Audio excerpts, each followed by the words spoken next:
Shauna McGuiness, welcome to Reader's Labyrinth. Thank you for having me. I really appreciate it. I'm happy to be here. Awesome. So what's the weather like in California right now?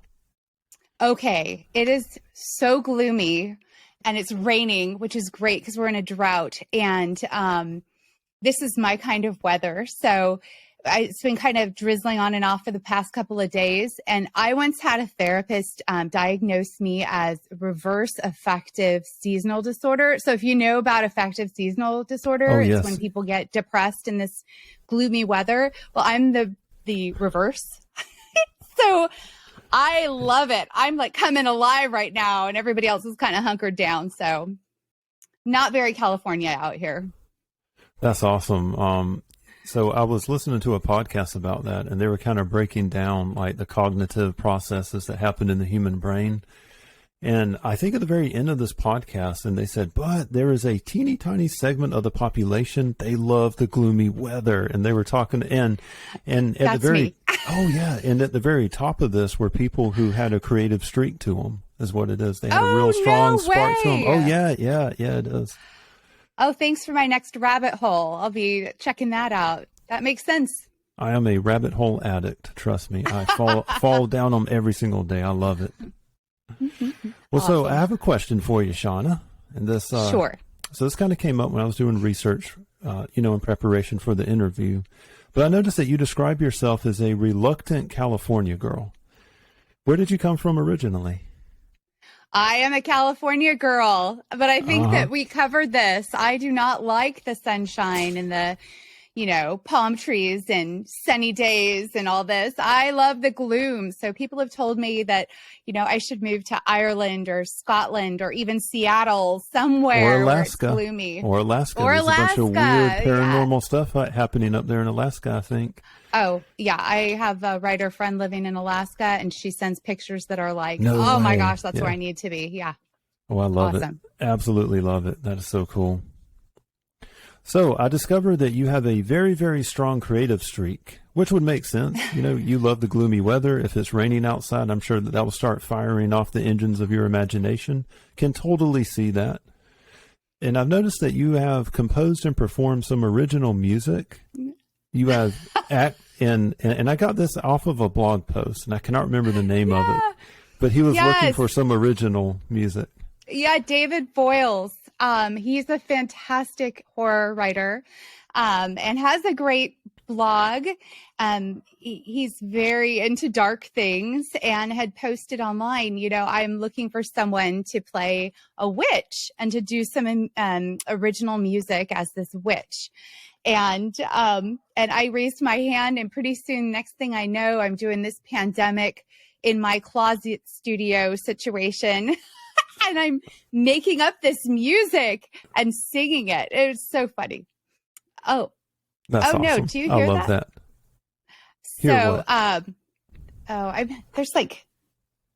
There's a tutorial for the headphones going on right now.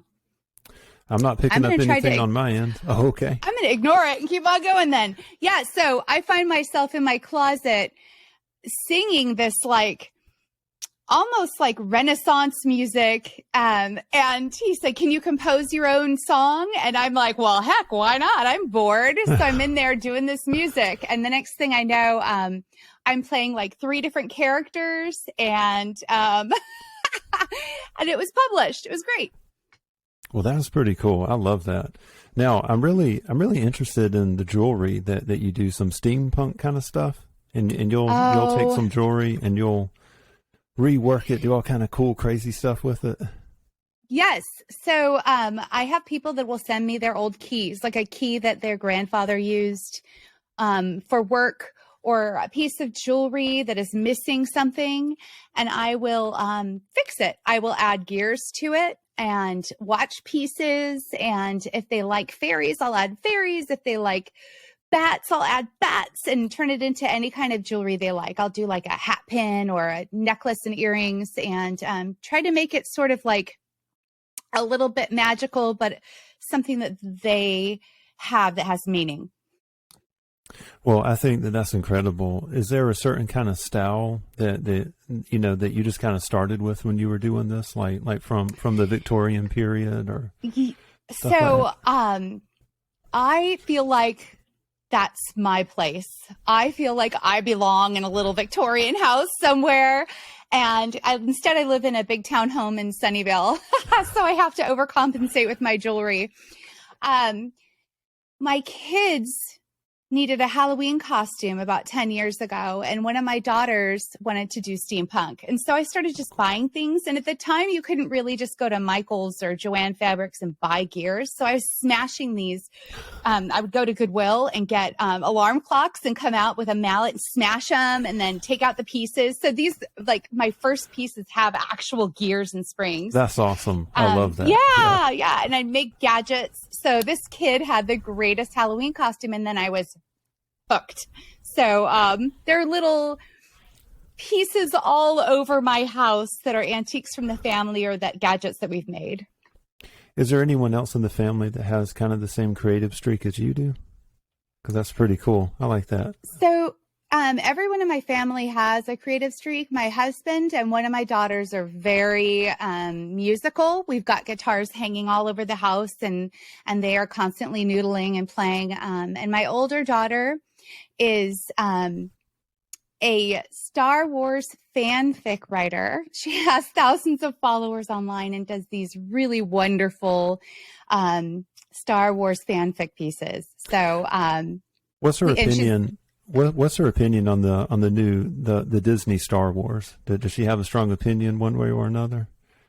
Like, I'm not really sure. Her latest piece, so she does stuff like she'll put Anakin and Obi-Wan working in a kitchen, like doing like everyday type things in their personality. And so I'm not really sure what she thinks of the new stuff. She's really into this book that's very obscure that you can hardly find online. So. Okay. Well, that sounds pretty fun. Sounds like a real fun activity to get into. And speaking of writing, I think of everything that I've just heard from you. I think that your main forte is writing itself as a creative expression. Why do you think that is? What is it about writing that sits so well with you? So before I started writing novels, I was a children's theater playwright, and it happened out of necessity. Actually, I didn't know I was going to be a writer. I worked for a theater company, and they were like, "We need a script. We have 100 kids in the play." And so I started doing reimagined fairy tale type things. Like I did a steampunk Alice in Wonderland. Oh man, that sounds rewrote. Neat. Oh, it was so cool, and rewrote that script. And we would do like 1960s Cinderella, rock and roll Cinderella. So I started writing these scripts, and to me, writing plays is really cool because you get to see it come to life in front of you. But when you're writing a novel, like there is no cap on what can happen, right? As far as like the Will Travel, the book we're going to talk about, time travel. I got to invent time travel, and there's just no limit on what you can come up with. And it's almost my kids and I talk about it sometimes. It's like playing with Barbies for me. You're just making this your own world and your own people. And they take me for a merry ride. I usually don't know where they're going to take me. But it's so entertaining to me. And I grow to love these characters so much that when the story's over, I kind of mourn it, So I guess, writing is like your imagination is on fire, but you can put it somewhere where it's like palpable, I love it. Well, the characters that you wrote were very compelling, and they were very human characters, which is something that, that I can really, really appreciate in that. So I found that really, really cool when I was reading Will Travel. And speaking of creation and writing, now this is a question I like to ask authors from time to time. And really, if I'm honest, I ask all of my guests on here, because I think you're going to be number 11 or number 12 for Reader's Labyrinth, but I probably have 11 different answers to this question. And this is something I thought about when I was reading Will Travel. But where do you think stories come from? And I've chatted, as I said, with authors before. Some of them think that the stories are 100% just straight up from the author's mind. Like they're just kind of pulling it out of the different, material reductionist stuff that's knocking around inside of their heads. While others seem to have an almost Platonic view where the story exists in some form, and they're simply writing what already exists, if that makes any kind of sense at all. Absolutely. And some of them have described to me, they're like, I'm writing the story, and they're like, but it's not really my story. It's like this happened somewhere else, and I'm just, I'm almost just reporting it. So I wanted to ask you, where do your stories come from? What do you think about that? Oh my gosh. They all start with some kind of a weird spark, a what if. So with Will Travel, I mentioned I live in Sunnyvale. We are in the heart of Silicon Valley. I can see the Google building from the end of my street, one of the buildings. And there's a really great tech museum in downtown San Jose. And I went there and you could translate things in binary code. And so I took the kids and I was like, this is pretty rad, you could write anything out in binary code. And so that got kind of stuck in my head. And so the idea of a nonverbal person who kind of thinks in binary code was the first part, right? And then the wheels were spinning and spinning. And at the time, I'd been very into time travel. I read Stephen King's 11/22/63. Oh, yeah. That was great. And it was so good. And I've been kind of obsessed with The Time Traveler's Wife. Oh, yes, that's right. My wife was watching that too. Love that show. So the book is just amazing. So I was trying to think what's something else that could be time travel? Like what hasn't been done yet? There's always like a portal or something like that. And, or it just happens and they don't know why it happens. So I wanted to be able to actually kind of invent it, and so I did a deep dive into the brain because I really wanted it to be like the human brain is a part of it. And so I learned a lot that I didn't know already about this stuff. But to answer your question, I find inspiration all around me. I was working as a substitute teacher. So a lot of the children in the book were inspired by kids that I had seen, the mother, I very much relate to her because I am a mother, so I really pull from things around me. But the big piece is that I dream this stuff. I will wake up in the morning and be like, oh my gosh, thank you to the powers that be for solving that little problem or giving me that little extra nudge. And luckily I remember it sometimes, So with Will Travel, I'd done NaNoWriMo, and that was so fantastic because I knew I had to get it done. I have one book that took me like 5 years to write, and this was like, okay, I got to be done in 30 days. So I was doing a lot of research on the brain and time travel and like autism and, addiction and, all kinds of things. And then it just started to come to life. I didn't know how this book was going to end. I didn't have any idea. It has a wonderful twist to it as well. Oh, I really appreciate that. Yeah.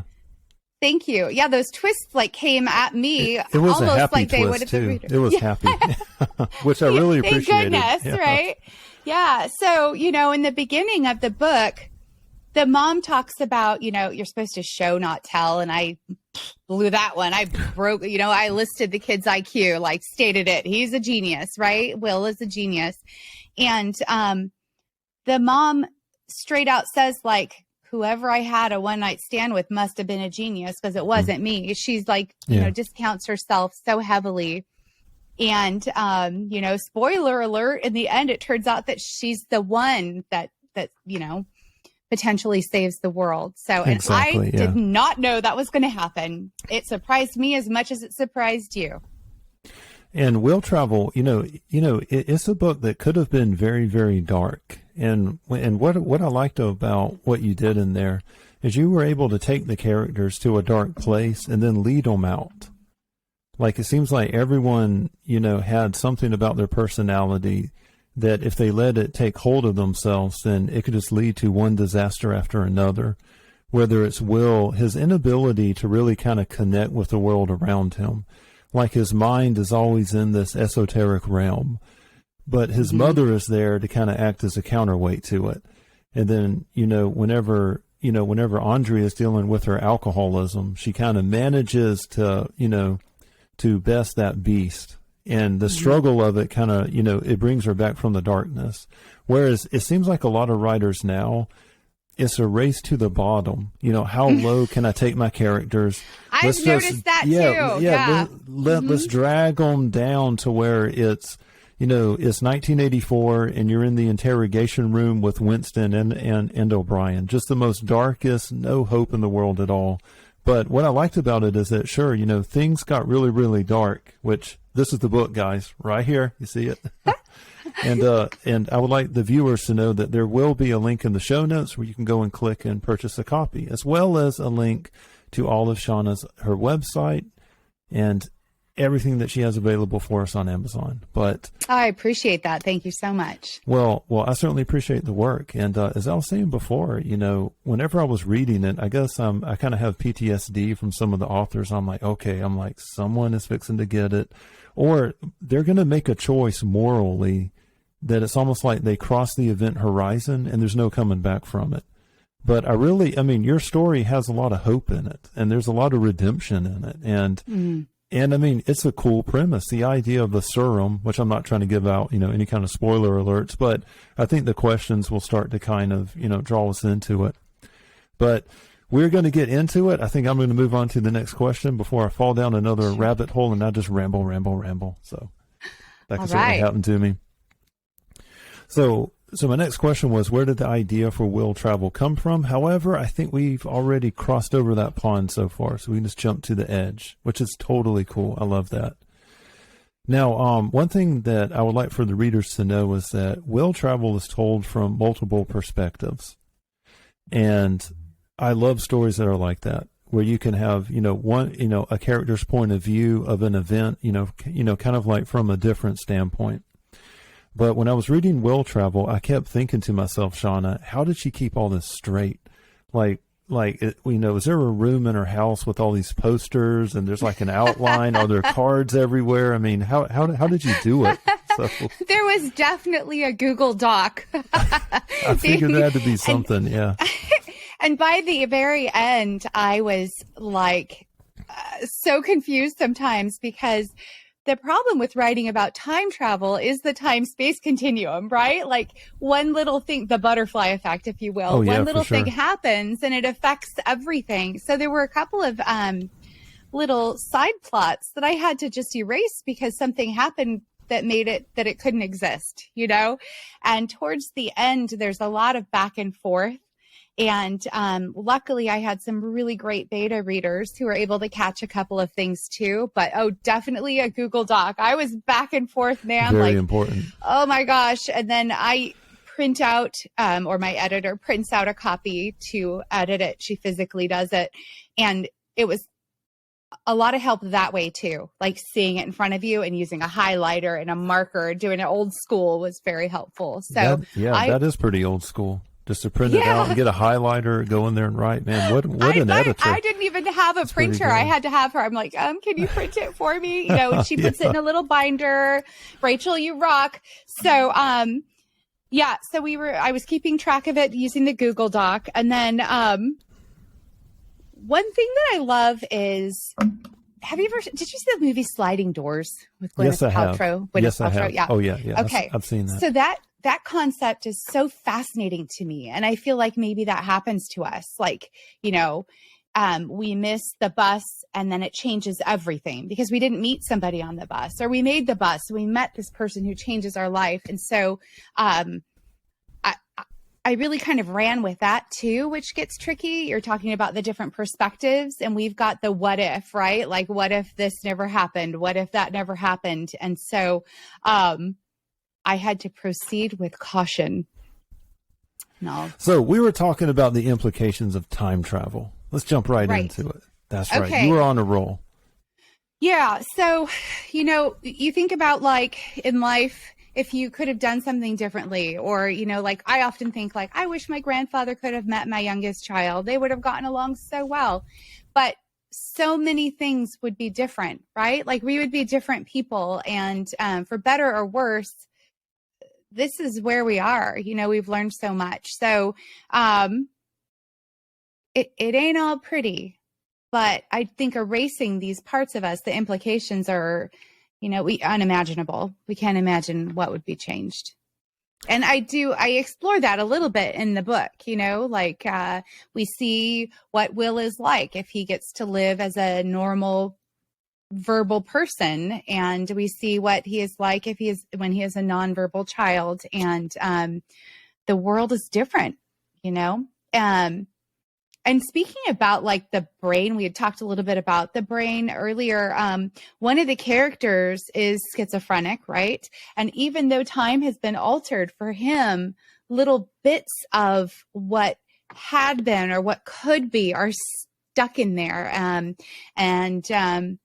I thought that was kind of an interesting thing to think about too. Like if your brain is, for lack of a better word, let's say, different, right? I'm trying to think of the right words to use. I'm a writer. I use words all the time. They escape me. But you know, if you have a disease that involves the brain, is there something that, like, if we don't know with the changes that happen, but anyway, they affect that character. Oh, yeah. Where did I go with that? Oh, my God. Well, I was on a tangent. Well, I think that you were leading into the work of Timothy Leary, and you were going in. So what kind of research did, you know, can you tell us who he was? What kind of research were you doing for the book to kind of lead us toward Timothy Leary? I thought that was pretty interesting. Yeah. So, in research, as far as like, you know, I looked up, I have it here actually, statistics about how much of the brain we use. I won't, you know, there are like quotes about Live Science saying that certain behaviors and disorders such as schizophrenia and autism could be a result of uncharted parts of the brain. And Timothy Leary really believed that there were parts that we did not explore. And of course, he was big into pharmaceuticals and seeing what those could do as far as opening doors up there. And he did a lot of research, fun research.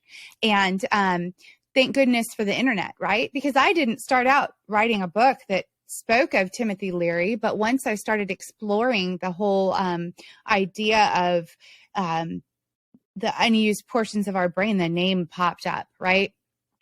So, and then of course that became a huge part of the way time travel is explored in the book, right? The use of that unused part of the brain that Leary was exploring. So, yeah, I learned a lot about him that I didn't know prior to the book. It's one of those things where you start to write and you go down a rabbit hole and you're like, oh, I didn't know that I needed to know that. So, yeah. Well, I thought it was a very fruitful a rabbit hole. And whenever I was reading the book, and I kind of caught those references, and whenever you were going over the time travel, like the sequences, I guess, and how they managed to do it and the serum, you know, I kept thinking of an old philosophical idea that's floating around out there. And it's the idea that, you know, well, there's different schools of thought. There's the human brain is perceiving reality that's outside of the brain. But I don't know if you caught the interview that I did with Dr. Jeffrey Kripal over at Rice University. He's of the opinion that the human mind is an active agent in shaping the reality that it is actually perceiving. So whenever we perceive something like the past, the future, the present, we're actually creating that, or we are partaking in the creation of what we're actually seeing in it. And I don't think you ever explicitly state that in the book, and it kind of wraps around to the question that I asked you earlier in the interview about where these stories come from. Because, I mean, I've had authors tell me some wild stuff. This one of them, he wrote a scene about a robbery at an ATM, and he was all big into like crime fiction.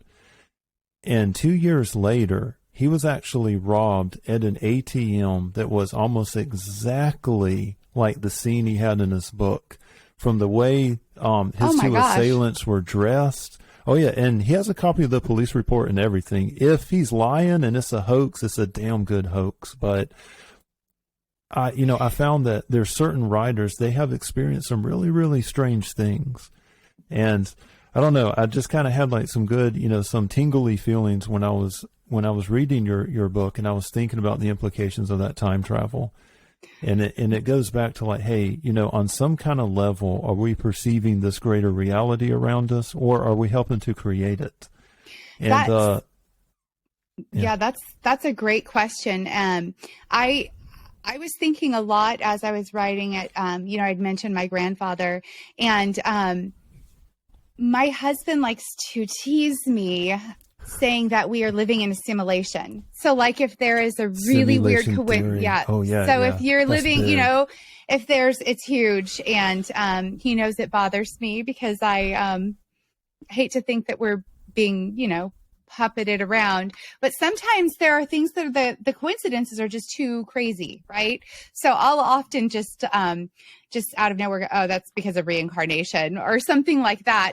But so my grandfather, I think about him a lot, and the character in the book is loosely based on him, the grandfather. Pops, yeah. Yeah. So Pops. So he talks to Will as if Will can speak back, right? And he talks to him in a normal way, and he's just as supportive and loving as can be. And my grandfather was like that, and he passed away when my older child was 1. But I remember years later, like 10 years later, I was having a really rough day. I was having a mom-wife rough day. And I was like, what am I doing here? And I was wearing a jacket I hadn't worn in a really long time. And when I reached my hand in my pocket, there was a newspaper clipping from my grandfather that he had given me 10 years before that I was just kind of like, yeah, thanks. He was always handing me papers and stuff, right? But it completely applied to the situation I was dealing with that day. It was a quote that had something to do with like, once you have children, the world has changed.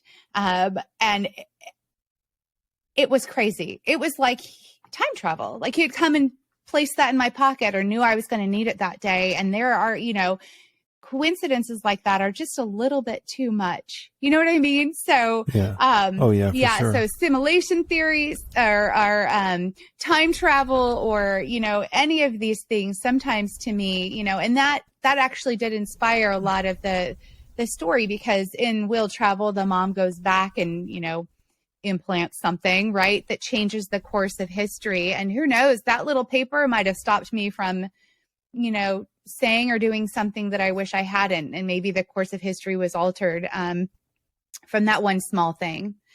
So little things like that, coincidences like that really inspired a lot of what I wrote in the book too.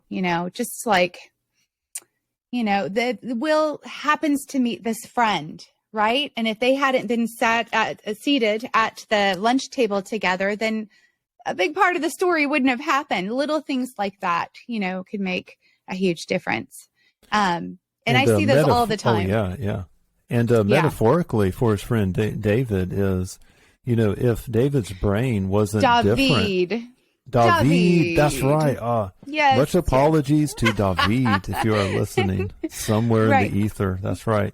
But had his mind not been different as well, then well, at least for Will, his course and his history could have been much different as well, like where his life was going. So those coincidences, which I don't believe exist. I've been on this world long enough. I don't really believe in them. And Carl Sagan once said, that extraordinary claims require extraordinary evidence. A most unscientific view to take too. It is beyond skepticism.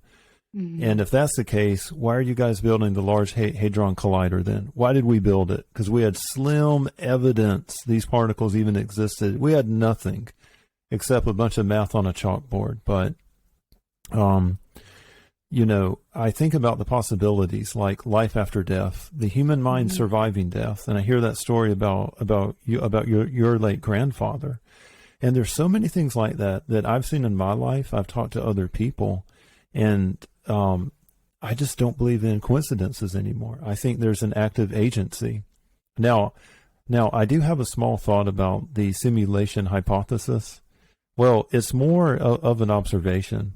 The first thing is that if we had a way of testing it, we could never be sure. So Right. it's almost like a return to Rene Descartes and the invisible demon that's deceiving. I mean, it's kind of the same old, schlick in philosophy that's been around since the Greeks. But if there was a way of testing it, they could just reset the simulation, Right. and the test never happened. Yeah. And then the second thing about it, and this is the thing that annoys me the most, are the theoretical physicists who bring this up to begin with, okay, with zero evidence as well, at least anything that we would consider evidence. And then their response to like you, to like me, and I'm like, wait, holy shit, what do you mean all of this could just, just be a simulation? Their response is, don't worry your pretty little heads over it because it doesn't matter. I'm like, what do you mean it doesn't matter? And they're like, no, it just doesn't matter if it's a simulation or not. Yeah. I'm like, yes, well, it does. That's kind of where I am, on most days though, because, these strange, I think that let me go on out in the weeds here. I think that if your mind's open to magic, let's do it. If your mind is open to magic, you're going to see it, right? Like if your mind is willing to see things, you're going to see it. If you've got your head down and you're just going through life, you're going to miss a lot of stuff. And so I do see a lot of weird coincidences or kind of woo-woo things happen. And my husband will tease me. And most days I'm like, well, what am I going to do about it? Right? Like, the whole, I'm worried about being this puppet, but like, what can I do about it? So let's just roll with it and appreciate the weird coincidences for what they are, or write about them. You know what I mean? So yeah. We don't know what's out there. We don't know. There's so much of our brain that's unexplored. And I hear about like the ocean, there's so much that's unexplored. We don't even know what's down there. And I feel the same way about the brain. And I wrote another book about telekinesis and used a lot of the same statistics about, cool. Okay. Yeah. There's that we don't know, what it's capable of. So, all that stuff that Leary was working on, he was on to something. Are you aware of the SRI, the experiments that the CIA did in like the 70s and 80s and right until like 92, I want to say? Which one? The new science. So there was a remote viewing project that they were doing. Oh, yeah. And there was also another one where they were, and I forget the technical term, but where they were trying to move objects with their minds. And they were doing it like through the military and stuff too. They were hoping to use that. Yeah, it's fascinating. And it's the government spent hundreds of millions of dollars on this project. I mean, tons of it. And the remote viewers, they came back with viewings that are way above like the medium of like guessing. Like if you were to guess, and whenever the Soviets in the 80s were developing the this thing was like the super ballistic, this nuclear submarine. It was the same one that was in the movie Hunt for Red October. Mm-hmm. And I think it was called the Typhoon class, the Akula Typhoon class. But they described the submarine, the remote viewers did, and they described the ramps because they were assembling it in Siberia, and they were going to build it in sections on this railroad and then put it down into the ocean. And everyone made fun of them for like a year. And they said, look, there's no railroads in Russia. Why would they be building the railroads this far north? But then all of it, it turned out that they were right. And what they saw was accurate. And the dimensions of the submarine, the CIA said, look, there's no submarine in the world that's going to be this freaking big. And they said it would make no sense. But then and then, the Soviets, they came out with this double hold monstrosity. It had a nuclear reactor that was cooled by liquid lead. If you can imagine that there's such a thing. And really, really cool stuff. Really just fascinating, weird stuff that the human mind can do. Right. And you got to think, like, if the government's going to put this kind of money into it, then there might be something to it, right? And well, it goes back to UFOs and stuff. I mean, the government. oh yeah, I mean, they've been watching that, which I refuse to use the term the UAPs. I am a UFO all the way. Yeah, I mean, it's all the same, right? Like, yeah. come on. Yeah, no, that's fascinating to me too. Like, I want to know what they know. I want to know this stuff. I want to write a book about it, right? Like, give me some more. That's your next book. That's water. Your next book. It has to be on UFOs and other world. Oh gosh. Yeah. Now I'm thinking. Now I've already got like 3 works in progress going on. Now I got this alien thing spinning. Thanks a lot. What do you think? So what do you think about it? In 2018, the New York Times, they came out with that article in the New York freaking Times about, hey, the United States, the government, they're going to be releasing this video called, right. Off of the Nimitz, the famous, the Tic Tac and all that. Mm-hmm. And it was clearly an attempt by the military, the establishment to get ahead of the narrative.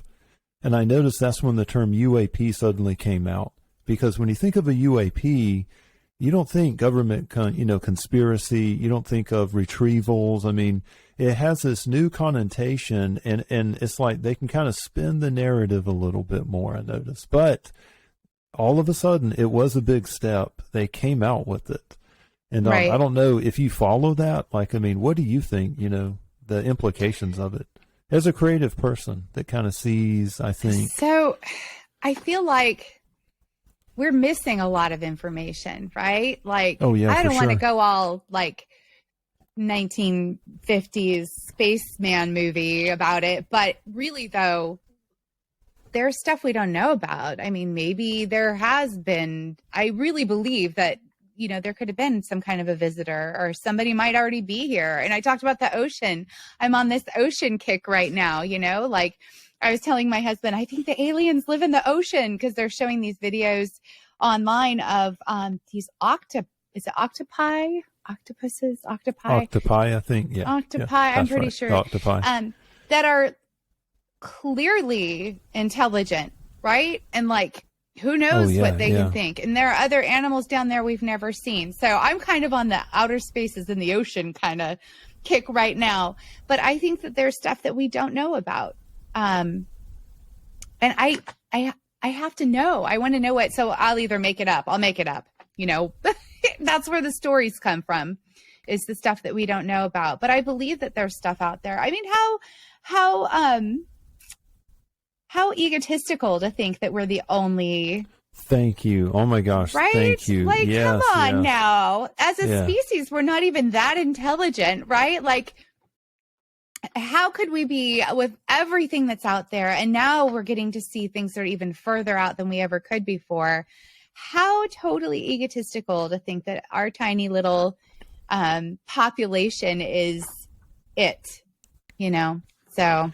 And even if you were taking like this extreme, like just really, a skeptical view of the question about life on other planets, we have a sampling of us. I mean, it happened right. here.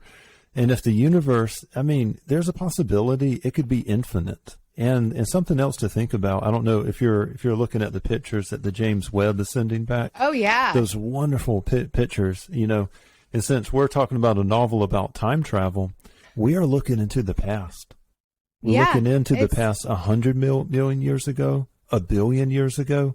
So these parts of the universe, they don't even look like that anymore. They don't look anything like that anymore. And it just blows my mind. I'm like, even our nearest star system, what is it? It's 1,500 years ago in the past. Like, that it takes the light to come to us. I mean, it's just mind-boggling. It's infinite, right? There's no end to it. So, and that is, in essence, it is time travel, right? They talk about that. Like, that is time travel. We're seeing the past, and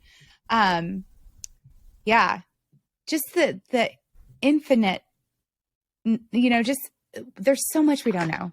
That's basically it. And that's good for people like me, because then we can like make that shit up. Yeah, we can make it up. That's it. There we go. Yeah, right? Wouldn't it be so cool if you were this advanced alien civilization and you're looking at our solar system and you're like, okay, there's this weird G-class star. We don't really see a lot of those stars like that. And then you see, the blue planet that, and so they're thinking to themselves, hey, there's definitely life there. There's definitely plants there. Let's turn our telescopes. Now imagine this civilization 65 million years ago, they could see our dinosaurs. Right. And if they're 100 million light years away, they can still see those dinosaurs walking around the surface of the earth. I know. Like blowing my mind. This is like, no, stop. And then, there's this whole. So now my brain's making this story up where they see the dinosaurs and they're like, oh, they're no threat to us. We'll just leave this little planet be, and they take off. And then all of a sudden, evolution happens, and here you've got all these people now. Wow, that's a good story. Or worse, hey, there's no intelligent life there. Let's go there and let's take that planet. It's orbiting a G-class star. We could build a Dyson swarm around that star. This planet. My gosh. Shit! What are these things here? Oh my! They have nukes. I think they have artificial intelligence. This is the story you need to be writing. We need to see you publish this story. So I have tried my hand at writing a couple of times, and I have found that it is such a solitary grind. I don't think I'm cut out for it. You like the conversation. I love the conversation. If you need to brainstorm it, if you need to brainstorm some ideas, just throw some spaghetti at the wall. I am there all day and all night. But whenever it comes down to putting my rear end the seat and I'm looking in front of, a word processor and I just see the little thing and I'm thinking, I just don't got it. I just don't have the patience for it. Well, with your history in law enforcement, you might be in trouble now, buddy. I know. We know we've got an expert here. So, you might have opened a door. I am a beta reader for a few folks out there. I love and support them as best I can, but I kind of feel like this is where I'm most needed, and this is definitely where my talents are these days. So I feel like, I don't know, maybe you know the statistic. There's some statistic that says what percentage of the population wants to write a book or is writing a book. Oh, wow. Yeah. And it's a pretty heavy percentage. I can't remember what it is, but it's very daunting because, as a writer, you want people to read your work, and to think that there are so many millions of books coming out, it's a little, it can get you down a little bit. So, hey, we need people like you. Exactly. The people who can read books so fast and well, I can tell you this about those stats, okay? And I know, especially with the internet, the way it aggregates data, it's not taking the human component into consideration. But I suspect that the proportion of people that read books hasn't really changed since the 50s and 60s. I think that the overall population has grown, so you're going to have a larger proportion of people that don't read books. But I think if we look at it from a statistics angle and break those numbers down, just by sheer number of readers, there's probably 1,000 times more readers now than there was in the 1950s, despite what the internet has done. And a big part of why the readership is locked up in the North American markets is because of the big four. I mean, the publishers in New York, which that's like the Empire from Star Wars. They probably be the Third Reich, the Mongolian Empire. It's like, I picture them in their white robes walking slowly through the halls. Yes, yes. I picture the Eye of Sauron when I picture them. That's what I picture. I picture a bunch of orcs. So thank you. Of course, thank you. And I think we're going to wrap it up now. I think we kind of covered most of our bases. Is there anything else you would like to add before we close out? Gosh, I'm better with question answer. What was something that I wanted to say? I understand that you have a new novel out, The Klein Girls. I do. Oh my gosh. Okay. So I've seen you blowing Twitter up on that. Yeah. So this book, I don't know where it came from. I was expecting my family to commit me, 5150 style after reading this book because it's wild.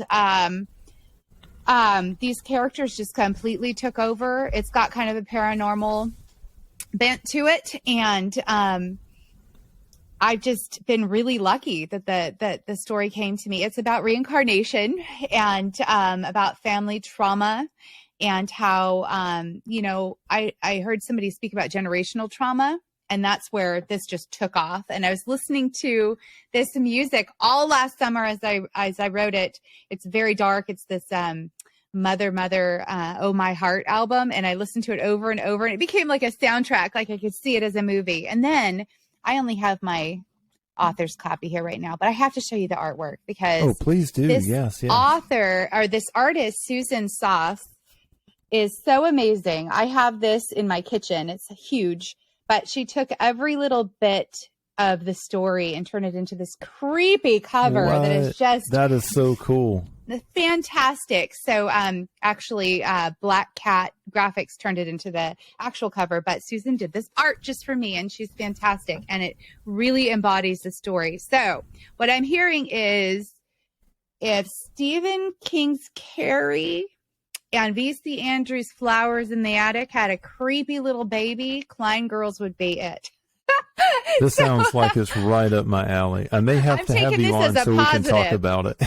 That sounds pretty cool. I like that. Send you a copy. Yeah. Please do. So, oh my gosh. I will read it too. I promise you that. Yeah. Creepalicious. Creepalicious. Yeah. If you say it too fast, you better watch out. Yeah. Don't say it 3 too times. Fast. Yeah. That's awesome. Well, Shauna, it has been a blast. Thank you so much. And I know that we had some some hiccups every now and then, but we overcame. And yes. I'm really glad that you had a chance to stop by. Yeah, thank you for having me. It really was a blast. I appreciate it. Anytime. We're definitely going to have to do a round 2. I'll look forward to that. Awesome. Well, thank you for being on. Thank you.